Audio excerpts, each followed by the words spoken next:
The movie opens several months after the events in the first Iron Man movie.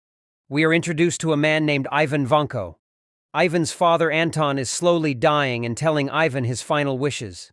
Ivan thinks he should have the fame that Tony Stark is enjoying, but Anton tells him to ignore that garbage. All Anton can give Ivan is his knowledge. Ivan takes a blueprint that has his father's name on it, and also the name of Howard Stark, Tony Stark's father. Ivan then sets about recreating the arc reactor and begins building his own weaponized suit. Tony Stark has become a champion for world peace thanks to the Iron Man suit and has practically solved the issue of world peace, or so he claims. 6 months after the end of the first movie, Tony Stark has used his Iron Man armor to bring about a negotiated peace treaty between the major superpowers of the world, and his immense popularity with the general public is only furthered when he fulfills his father's dream by reopening the Stark Expo in Queens, NY, to showcase all the latest inventions that will benefit the world. Tony fulfills this dream by flying into the expo in full Iron Man regalia and making a flamboyant entrance to become the new symbol of world peace. Backstage, following his address, Tony does a quick test of his blood. The palladium he uses to power his chest arc reactor is slowly poisoning his body. After the event, Tony and Happy are leaving when they are approached by a woman who hands Tony a subpoena, summoning him to a Senate Armed Forces Committee hearing. Tony and Happy decide to take a road trip to Washington, D.C. in Tony's new Audi R8. The next morning, during the Senate hearing, Tony's usual brand of humor becomes the center of attention, while completely ignoring the fact that the government has classified the Iron Man armor as a weapon. Colonel Rhodes presents the investigation into the events surrounding Iron Man's creation, but Senator Stern, the committee chairman, takes his remarks out of context. With Justin Hammer of Hammer Industries present, Tony gives a rebuttal showing that he is Iron Man and will not part with his armor, likening handing himself over as being tantamount to indentured servitude, and proceeds to hack the committee's computers to show that various attempts at copying Tony's suit from Iran, North Korea, and even Hammer itself are complete failures. North Korea's is top-heavy and collapses easily. Iran's crashes into the ground and explodes, while Hammer's suit turns around 180 degrees at the waist and severs its pilot's spine. With his typical swagger, Tony still refuses to turn over the Iron Man armor to the government and walks out of the hearing.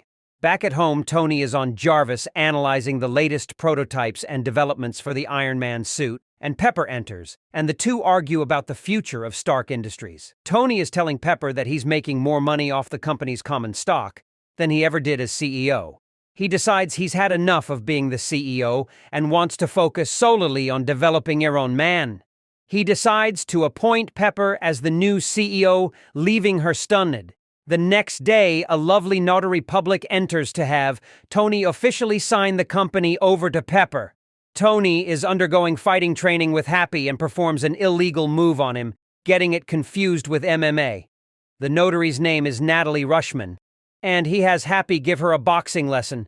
And while looking up her bio, Natalie performs a TKO on Happy, using a takedown that shows there's a great deal more to her than there appears. Tony heads to Monaco for some much-needed R&R. At a reception before the Monaco 500, where Stark Industries is sponsoring a driver and has entered a Formula One racer, Tony is greeted by his favorite Vanity Fair reporter, Christine Everhart, who wants Pepper for the cover of the next issue, which will introduce her as the new Stark Industries CEO. Justin Hammer also happens to be there. They also greet Tesla Motors CEO Elon Musk, who wants a panel at the Stark Expo to showcase his latest invention. Tony takes another reading of his blood, finding that the palladium poisoning has increased. Tony decides that he's going to be driving the Stark Industries car instead of the driver that was pre-selected. Stark starts the race, but unbeknownst to him, Ivan Vanko has joined one of the race's pit crews. Under his jumpsuit, Vanko wears a harness with 2 large energy whips powered by the arc reactor he'd built after his father died. Vanko uses the whips to slice one car in half, cause a massive pileup, and ambushes Tony. As Vanko is wreaking havoc on the track, Happy and Pepper rush to deliver the briefcase Happy carries with him to Tony. Vanko uses his electric whips on the Rolls-Royce Phantom that Happy and Pepper are in, and after repeated ramming attempts, Pepper finally manages to give Tony the briefcase. Tony activates the case, which is a portable version of the Iron Man armor. After a furious battle, Tony is able to defeat Vanko by manually pulling out the arc reactor battery that powers his whips, crushing it after he has Jarvis analyze it. The police grab Vanko and take him into custody. The defiant Vanko yelling at Tony, "You lose!" The entire crowd is stunned at what they've just witnessed. Justin Hammer, however, believes that Vanko can be put to better use. Stark gets a private meeting with Vanko in custody. Vanko asks Tony what it feels like to be a dead man, and that palladium in the chest is a very painful way to die. Stark tells Vanko that makes two of them. Later, Hammer breaks Vanko out. He slips Vanko a meal consisting of chicken and mashed potatoes, along with a note telling him to enjoy the potatoes. Vanko and another prisoner are given uniforms with the same identification. Vanko immediately kills the prisoner as well as a guard on his way out the door, and sets the explosive device contained in the potatoes. And as he makes his escape, he's bagged by two Hammer operatives and taken away. Hammer knows Vanko needs his resources to outdo Tony, and Vanko obliges. Hammer then hires Vanko to build armored suits based on existing designs. Vanko tells Hammer they are doing everything wrong. He also requests that Hammer retrieve his pet cockatoo from his home in Russia. On the plane back home, Tony and Pepper are watching the aftermath of the events that took place and are watching a rather angry Senator Stern unload his frustrations with Tony on the O'Reilly factor. Stern is saying that Tony Stark lied to the Senate Armed Forces Committee and that he's in danger of being arrested on felony perjury charges. Stark had told the Senate that other countries, as well as Hammer Industries, were 20 years away from having anything that remotely resembled Iron Man. However, Vanko surprised everyone by making a working copy of the arc reactor. Tony presents Pepper with a gourmet meal and is going to tell her the truth, but they have an awkward moment as Pepper knows that something is up and that Tony isn't telling her the whole truth. Back home, Tony is using Jarvis to conduct investigations into Ivan Vanko. He finds that Vanko's father, Anton Vanko, was Howard Stark's partner and one of the co-founders of Stark Industries. Howard Stark found out that Vanko was conspiring to sell weapons to the Soviet Empire and had him arrested for treason and deported to Russia, where he was imprisoned. His son had been seeking revenge against the Stark Empire ever since. While sitting in one of his hot rods in his basement, Tony nearly collapses and is discovered by Rhodes, who tells him that this isn't a good look for him. He shows Rhodey how the palladium is slowly poisoning him. Rhodes also tells him that he's been battling with the Pentagon by stopping them from coming to his Malibu house and taking his suits to be used for weaponized purposes. Tony prepares for what he believes will be his last birthday party. He asks Natalie what she would do if this were her last birthday party. Natalie responds that she'd do whatever she wanted with whoever she wanted to do it with. While at the party, Tony is quite drunk while wearing the Iron Man suit and behaving recklessly with its weaponry. In the background, Pepper and Rhodes are discussing that he's gone way off the deep end. Rhodes tells Pepper that he's tired of dealing with the Pentagon and the Senate Armed Forces Committee. Rhodes, finally having enough of Tony's antics, goes and dons the Silver Mark II suit. He then challenges Tony to a fight, where Tony has the in-house DJ play some good background tunes. The battle ends in a stalemate, and Rhodey flies off in the Mark II armor, delivering it to military authorities at Edwards Air Force Base. Justin Hammer is later invited to study the suit himself and provides them with advanced weapons to arm it. The next day, Tony is at the famous Los Angeles landmark donut shop Randy's Donuts, sitting in the Iron Man suit atop the famous giant plastered donut. Disgraced and hung over, Tony is approached by S.H.I.E.L.D. director Nick Fury, who tells Stark that despite the problems he's having with the government and his drunken Iron Man antics, which are the least of his worries, Fury has an issue to deal with in the Southwest United States. Tony wonders if Fury and the Avengers Initiative is real, and Fury reassures Tony that it's real, and that he knew Howard Stark very well. In fact, Howard was one of the founding members of S.H.I.E.L.D., the agency he works for. They are joined by Agent Phil Coulson and Natalie Rushman, whose real name is Natasha Romanoff, a S.H.I.E.L.D. agent planted in Stark Industries to monitor Tony himself.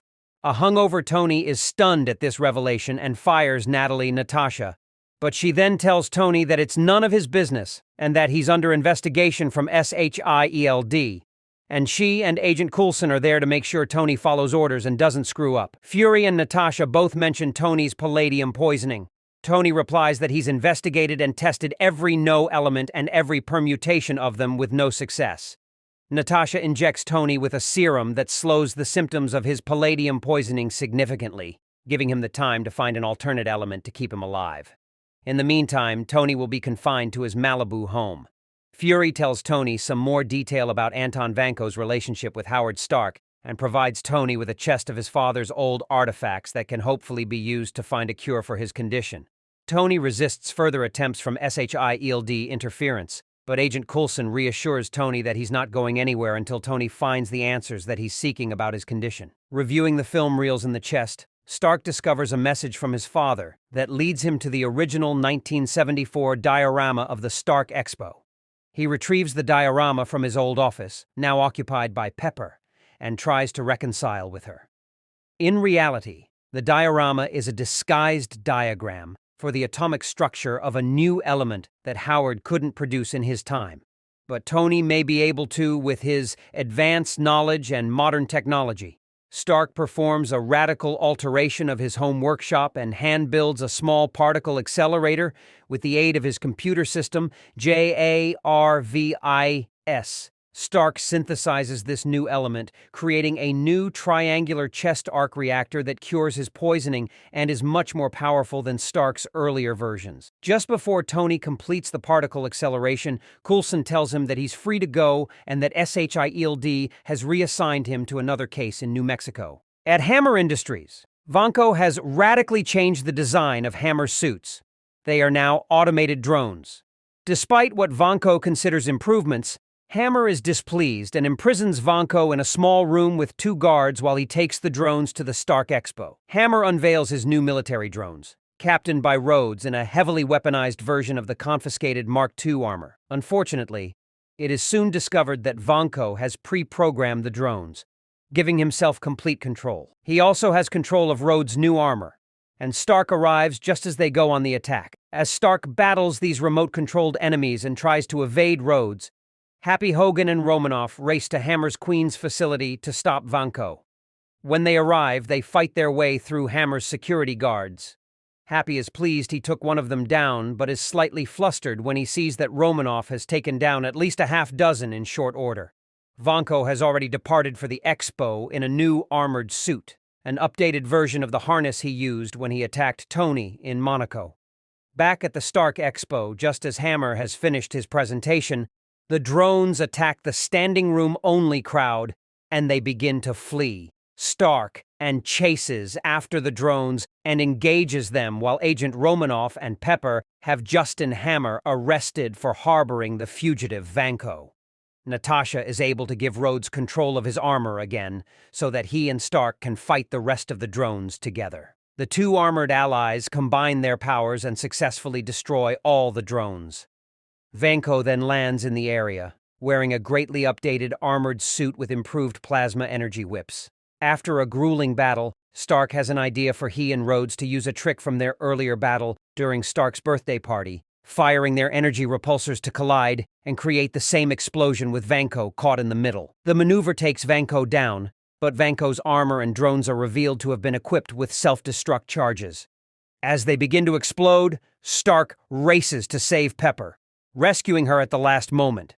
After landing on a roof, she quits her CEO position, and she finally gives Tony a kiss, to which they both find Rhodes sitting a few meters away. Tony finally tells Pepper the truth about his heart, upsetting her greatly. Stark tells Rhodes to leave, but Rhodes then claims he was there first, so they should get their own roof after Stark tries to defend himself. At a debriefing, Fury informs Stark that while Stark is unsuitable for the Avengers Initiative, S.H.I.E.L.D. wants Stark as a consultant. Stark agrees on the condition that Senator Stern personally present him and Carl Rhodes with their medals for bravery. However, Senator Stern is less than amused when he presents Tony with his medal. In a post-credits scene, S.H.I.E.L.D. agent Coulson is seen driving to a remote impact crater in the New Mexico desert. He informs Fury over the phone that they've found it. In the crater is Mjolnir, the hammer of Thor.